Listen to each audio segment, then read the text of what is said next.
For immediate release, Constitutional Sheriffs and Peace Officers Association Florida Division Kevin Blake, State Director 352-239-1757 Full Director. COPWATCH@gmail.com Charlotte County COPWA Survey Results. Over the past few months, the Constitutional Sheriffs and Peace Officers Association in Florida sent surveys to all candidates participating in the 2016 Florida Sheriff's election. We seek to reach the voter and document the critical importance that local elections play in our republic. We intend this to serve as a clarion call to all Democrats, Republicans and third-party voters alike.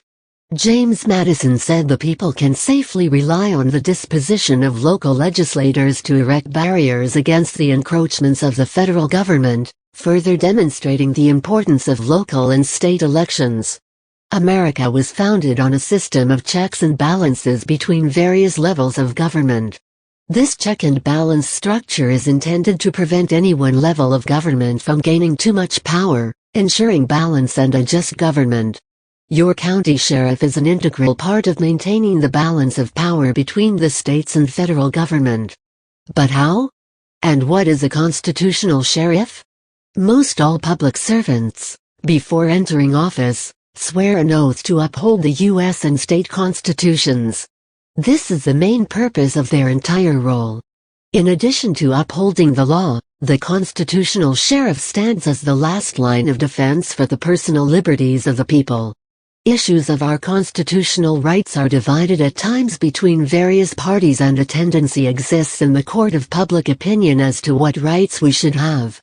Regardless of our opinions, a constitutional process exists to amend our rights.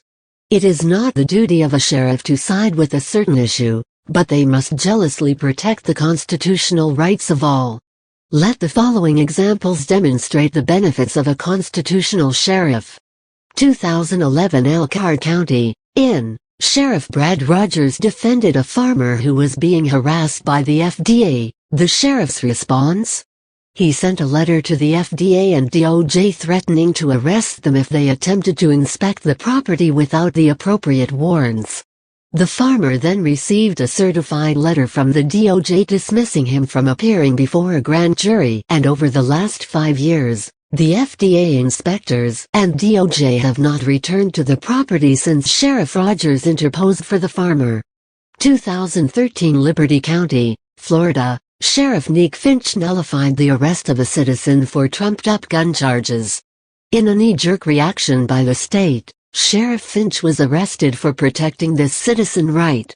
Sheriff Finch was then acquitted by a jury in court and immediately reinstated as sheriff, receiving full back pay from the state. 2013 El Dorado County, California, Sheriff John D'Agostini had received numerous complaints from citizens regarding the abusive behavior of U.S. Forest Service law enforcement. The sheriff's response? He revoked the policing powers of the federal agency in his county. These are just 3 examples that document the powers of the sheriff and how the constitutional sheriff serves Democrats, Republicans and NPA's voters.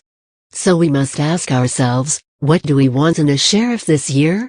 Is your sheriff responsive to the people? When will one of the above stories be you? We think unjust things will never happen, yet the above stories happen to people like you and me. Luckily, in these situations, the citizens relied on the disposition of the sheriff to erect the barriers and interpose on their behalf. So we moved the citizens to vote for the constitutional sheriff or candidate. Below is their status and how they scored. Vet your sheriff results can be viewed at COPWA.org or floridaza.org. Edward P. Pope responded, 100% Bill PRUMMELL, 3rd attempt, no response. Dale Richard, decline survey. James Mello, 3rd attempt, no response. Joe Angelini, corresponded, no response. Leon A. Blez, 3rd attempt, no response.